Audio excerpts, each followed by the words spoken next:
తాకట్టులో ఉన్న బంగారాన్ని విడిపించి ఆ రోజు ఆన్లైన్ రేటుకే మేము కొంటాం. Sharma gold company. 2025 సంవత్సరంలో జనవరి 1వ తారీఖు నుంచి డిసెంబర్ 31వ తారీఖు వరకు మకర రాశి వారికి మంచి చెడు ఏ విధంగా ఉండబోతుందో తెలియజేయడానికి ప్రయత్నం చేస్తాను. ఇక గ్రహ సంచారం చూసుకున్నట్లయితే గురువు 9 మే వరకు వృషభ రాశిలో, తదనంతరం మిథున రాశిలో 9 మే నుంచి సెప్టెంబర్ 28 వరకు, సెప్టెంబర్ 28 నుంచి నవంబర్ 11 వరకు కర్కాటక రాశిలో, అలాగే నవంబర్ 12 నుంచి డిసెంబర్ 28 వరకు మిథున రాశిలో సంచారం చేస్తున్నాడు. ఇక మకర రాశి వారికి ఏప్రిల్ 16వ తారీఖు వరకు కూడా ఏలినాటి శని ప్రభావం ఉంటే, ఏప్రిల్ 16 నుంచి అక్టోబర్ 9 వరకు మీనరాశిలో సంచారం చేస్తున్నటువంటి కారణం చేత మకర రాశి వారికి ఏలినాటి శని ప్రభావం తొలగిపోతుంది. అయితే మళ్ళీ అంతా తొలగిపోయింది అని అనుకుంటున్నారా? జూలై 8న మీనంలోనే వక్రీకరించి కుటుంబ శని దోష అనగా ఏలినాటి శని దోష ప్రభావాన్ని మళ్ళీ చూపిస్తున్నాడు.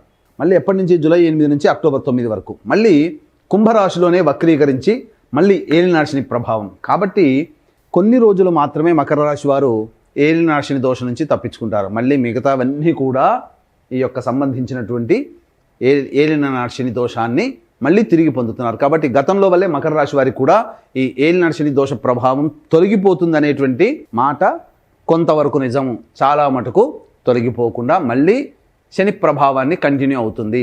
ఇక గమనించుకున్నట్లయితే నవమ స్థానంలో 15 మే వరకు కేతువు మరియు తృతీయ స్థానంలో రాహువు మీనరాశిలోకి, తదనంతరం 16 మే నుంచి సింహరాశిలోకి కేతువు, అలాగే కుటుంబ స్థానంలోకి రాహు ప్రభావం వలన గురుగ్రహము కొంత కాలం మీకు అనుకూలంగా ఉంటుంది. మిగతా గ్రహాలు ప్రధానంగా అనుకూలంగా లేవు. కాబట్టి ఈ 2025వ సంవత్సరంలో మకర రాశి వారు కొన్ని గ్రహాల ప్రభావం వలన కష్ట నష్టములు ఎదుర్కోక తప్పదు.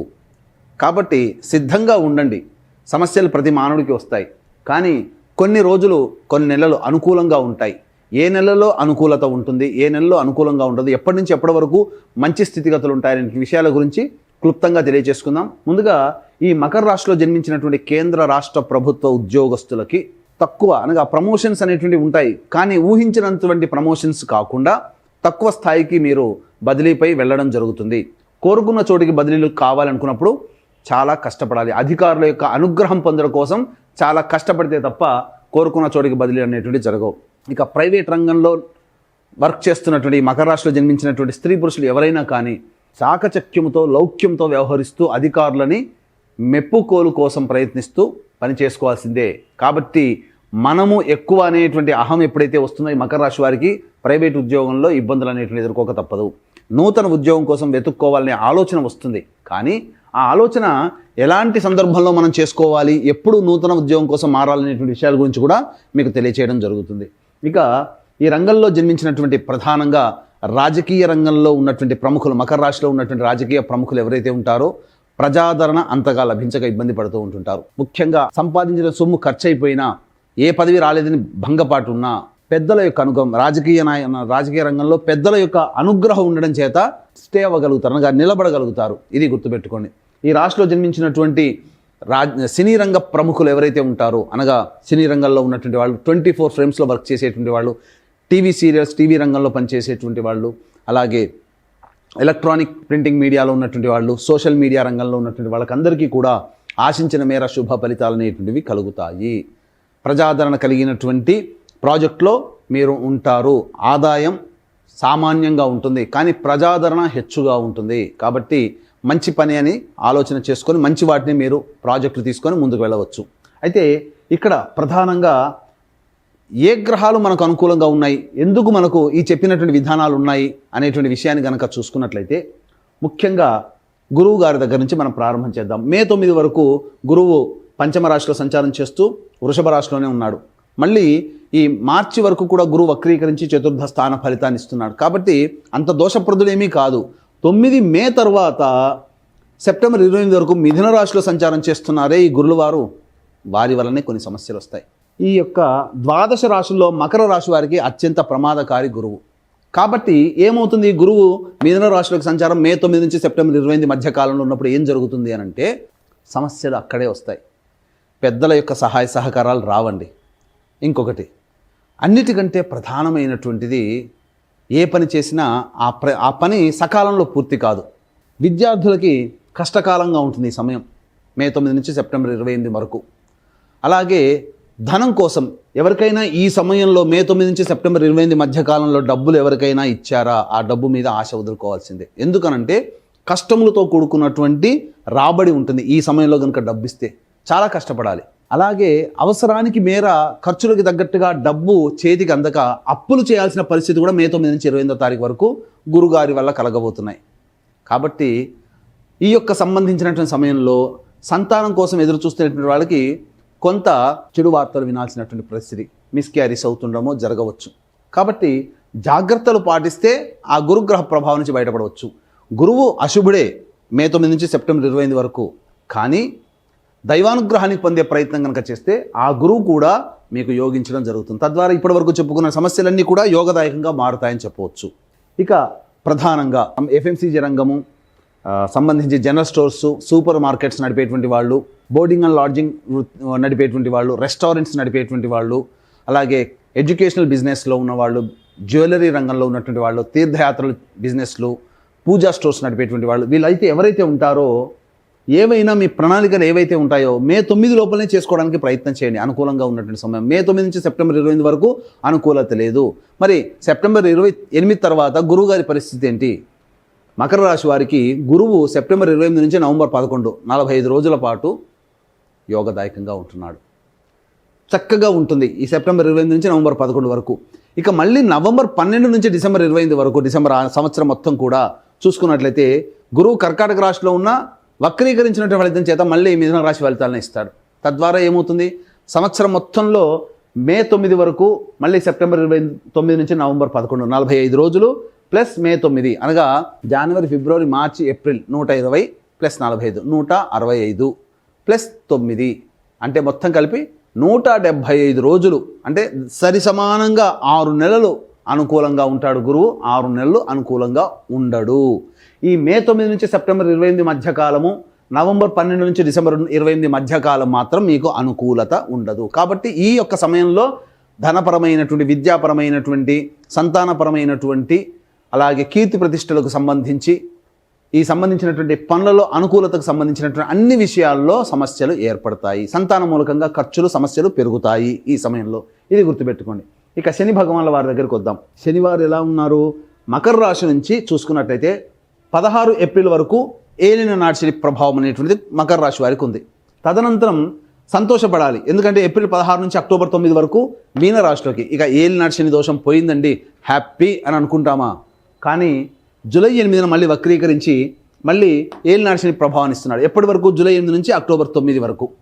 ఇక తదనంతరం అయినా కానీ బాగుందంటే జూలై 8 నుంచి అక్టోబర్ 9 వరకు, మళ్ళీ అక్టోబర్ 10 నుంచి వక్రీకరించి నవంబర్ 26 వరకు కుంభంలోనే వక్రీకరిస్తున్నాడు. కారణం చేత కుంభంలో వక్రీకరించడం మళ్ళీ జన్మశనికి వస్తున్నాడు. జన్మశని ఫలితాలు అనేటువంటివి వస్తాయి. ఎప్పుడు ఫ్రీ అవుతారో? నవంబర్ 26 నుంచి డిసెంబర్ వరకు. అంటే 31 ప్లస్ 5 రోజులు 36 రోజులు ఇక్కడ. మళ్ళీ ఏప్రిల్ 16 నుంచి జూలై 8 అనగా ఏంటి? 16 ఏప్రిల్, మే, జూన్ 16 16 ప్లస్ 14 8 22 ప్లస్ ఎంత? 60 ప్లస్ 22 ఎంత అయిందండి? 82. ఇక్కడ 35. మొత్తం కలిపితే 82 35 మొత్తం మీకు 117 రోజులు. అంటే సరి సమానంగా 118 రోజులు వేసుకోండి. ఈ 118 రోజులే శని మీకు అనుకూలంగా ఉంటాడు. మిగతా సమయమంతా కూడా ఏలిన నాటి శని దోషంలోనగా సంబంధించి జన్మశని, కుటుంబ శని దోషంలో ఈ మకర రాశి వారు ఉంటారు. కాబట్టి ఇటు గురువుగారు, ఇటు శనివారు వీరిద్దరు కూడా అనుకూలంగా లేని కారణం చేత సమస్యలు అనేటువంటివి ఉంటాయి. ముఖ్యంగా ఈ యొక్క మకర రాశిలో జన్మించినటువంటి వారు కష్టే ఫలి అన్నట్టు చందంతో ఉండాలి. పోరాట పటిమతో మీరు చేసుకోవాలి తప్ప సాదాసీదాగా చేసుకుంటాము, చదువుకుంటామంటే మాత్రం తప్పదు. జ్ఞాపక శక్తి తక్కువగా ఉంటుంది. ఇక అధికారులకి, కింది స్థాయి ఉద్యోగస్తులు ఎవరైతే ఉంటారో వాళ్ళ సహాయ సహకారాలు అందకుండా ఉండడం, ప్రతి పని మీరే చేసుకోవాల్సి రావడం అనేటువంటిది ఉంటుంది. అంటే దీని అర్థం ఏంటి? ఈ మకర రాశిలో జన్మించినటువంటి వాళ్ళు 2025వ సంవత్సరంలో మీ పని మీరే చేసుకోవాలి, ఎదుటి వాళ్ళ మీద ఆధారపడకూడదు అనేటువంటి విషయాన్ని గమనించుకోవాలి. ఇక రాహుకేతుల ప్రభావం కనుక చూసుకున్నట్లయితే ఈ సంబంధించినటువంటిది కేతు 16 మే నుంచి అష్టమ స్థానంలో, రాహు ద్వితీయ స్థానంలో. కాబట్టి 16 మే తర్వాత వాహనాన్ని నడిపేటప్పుడు జాగ్రత్తలు పాటించాలి. ఆకస్మికంగా మీకు సంబంధించి ఎనీ ఇన్ఫర్మేషన్ ముందుగా ఎటువంటి సైన్ లేకుండానే మీకు అనారోగ్య సమస్యలు రావచ్చు. కాబట్టి జాగ్రత్తలు పాటించండి. ఆకస్మికంగా వస్తాయి, మీకు గుర్తి తెచ్చి సమస్యలు రావు. ఆకస్మిక సమస్యలు రాహుకేతుల వల్ల వస్తాయి. కాబట్టి రాహుకేతుల యొక్క అనుగ్రహాన్ని, గురుశనుల యొక్క అనుగ్రహాన్ని సంపూర్ణంగా ఈ రాశి వాళ్ళు పొందాలి. ఇక గమనించుకున్నట్లయితే ఈ రాశిలో జన్మించినటువంటి వాళ్ళకి ప్రధానంగా రైతులకి సామాన్యంగా 2 పంటలు సామాన్యంగానే ఉంటాయి. రియల్ ఎస్టేట్ రంగంలో ఉన్నటువంటి వారికి ప్రధానంగా చూసుకున్నట్లయితే నూతన ప్రాజెక్టులు చేపట్టకపోవడమే చాలా మంచిది. ఉన్న ప్రాజెక్ట్ని కంటిన్యూ చేసుకోవడమే చాలా మేలు అనేటువంటి విషయాన్ని గమనించుకోవాలి. అన్నిటికంటే మించి అప్పుగా మీరు ఏది ఇచ్చినా అది తిరిగి రాబట్టుకోవడానికి చాలా కష్టపడాల్సి వస్తుంది. కాబట్టి నిర్మోహమాటంగా ఈ సంవత్సరం డబ్బు విషయంలో మీరు జాగ్రత్తలు పాటించండి. ఇక గమనించుకున్నట్లయితే ప్రధానంగా ఈ సంబంధించినటువంటిది నిరుద్యోగస్తులకి ఎప్పుడు ఉద్యోగ లభ్యత ఉంటుంది. ఇక మార్చి 13 నుంచి ఏప్రిల్ 12 మధ్య కాలంలో ఈ సమయంలో మీ నిరుద్యోగస్తులకి ఉద్యోగ లభ్యత ఉంటుంది. మరియు పనిచేస్తున్నటువంటి వాళ్ళకి ప్రమోషన్స్ కలిగినటువంటి సమయం కూడా ఈ సందర్భంలోనే మీ పేరు నోటెడ్ అయిపోతుంది. ఇక తర్వాత మళ్ళీ ఉద్యోగం మారాలి, చేస్తున్నటువంటి సమస్యలు ఎక్కువగా ఉన్నాయి, ఉద్యోగం మార్పు ఏ నెలలో అయితే బాగుంటుందని ఆలోచించేటువంటి వాళ్ళకైతే ప్రధానంగా జూన్ 14 నుంచి జూలై 14 మధ్యకాలంలో కొత్త ఉద్యోగంలో మార్పులు చేర్పులు చోటు చేసుకుంటాయని చెప్పవచ్చు. ఇక ప్రధానంగా చాలా సంవత్సరాలు నెలలు ఓపిక పట్టాం, ఇక మా వల్ల కావట్లేదు, ఈ సంవత్సరంలో మాకు ఉద్యోగంలో ప్రశాంతత లేదు అనుకునేటువంటి వాళ్ళు అప్పుడు అక్టోబర్ 16వ తారీఖు నుంచి డిసెంబర్ 14వ తారీఖు వరకు కూడా మీరు నూతన ఉద్యోగం కోసం ప్రయత్నం చేయవచ్చు. లేదా ఈ చెప్పినటువంటి సమయంలో మీకు ఉద్యోగంలో ప్రశాంతత, అభివృద్ధి, బాధ్యతలు పెరగడం ఇవన్నీ కూడాను ఈ చెప్పినటువంటి సమయంలో కలుగుతాయి. ఇక ముఖ్యంగా గమనించుకున్నట్లయితే లాయర్ రంగంలో ఉన్నటువంటి వాళ్ళకి, రియల్ ఎస్టేట్ రంగంలో ఉన్నటువంటి వారికి మంచి సమయం ఎప్పుడంటే జూన్ 4 నుంచి జూలై 25వ తారీఖు వరకు ఉన్నటువంటి సమయం మంచి సమయం. తద్వారా మీకు కొంతవరకు మంచి చేకూరుతుంది. కాకపోతే ఆరోగ్యం పట్ల శ్రద్ధ వహించాల్సినటువంటి పరిస్థితి జూలై 4 నుంచి జూలై 25 మధ్య కాలంలో.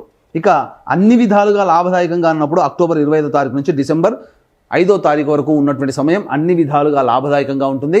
అన్ని రంగాలలో ముఖ్యంగా రియల్ ఎస్టేట్ రంగంలో రైతులకి సంబంధించి, అలాగే లాయర్లు, అడ్వకేట్ బిజినెస్లో ఉన్నటువంటి వాళ్ళకందరికీ కూడాను మంచి శోభాయమానంగా ఆనందకరంగా ఉంటుందని చెప్పవచ్చు. ఇక సాఫ్ట్వేర్ రంగంలో ఉన్నటువంటి వాళ్ళు, ఈ యొక్క మకర రాశిలో జన్మించిన వాళ్ళు ఎవరైతే ఉంటారో కొన్ని ఇబ్బందులు పడక తప్పదండి. గమనించాల్సిందే, ఇబ్బందులు పడక తప్పదు. కాబట్టి ఉద్యోగ భద్రత కోసమే దైవానుగ్రహాన్ని పొందే ప్రయత్నం చేయాలి. ఈ రాశిలో జన్మించినటువంటి స్త్రీలు గతంలో వలె ఉంటాయి, పెద్ద మార్పులు చేర్పులు ఏమీ ఉండవు. కాకపోతే మీ మాటకి విలువ కొంత తగ్గినప్పటికీ బాధ్యతలు మాత్రం పెరుగుతాయి. ఆ బాధ్యతలు పెరగడం వల్ల కొంత శారీరక శ్రమ, మానసిక ఆందోళన ఎక్కువగా ఉంటుంది. పుట్టింటి వారి ఆరోగ్యం పట్ల శ్రద్ధ వహించాల్సినటువంటి పరిస్థితి అనేటువంటిది గోచరమవుతుందని చెప్పవచ్చు. ఇక అన్నిటికంటే ప్రధానంగా ఈ రాశిలో జన్మించినటువంటి స్త్రీ పురుషులకి వివాహాలు బాగా ప్రయత్నం చేస్తే తప్ప వివాహ సంబంధాలు కుదరవు.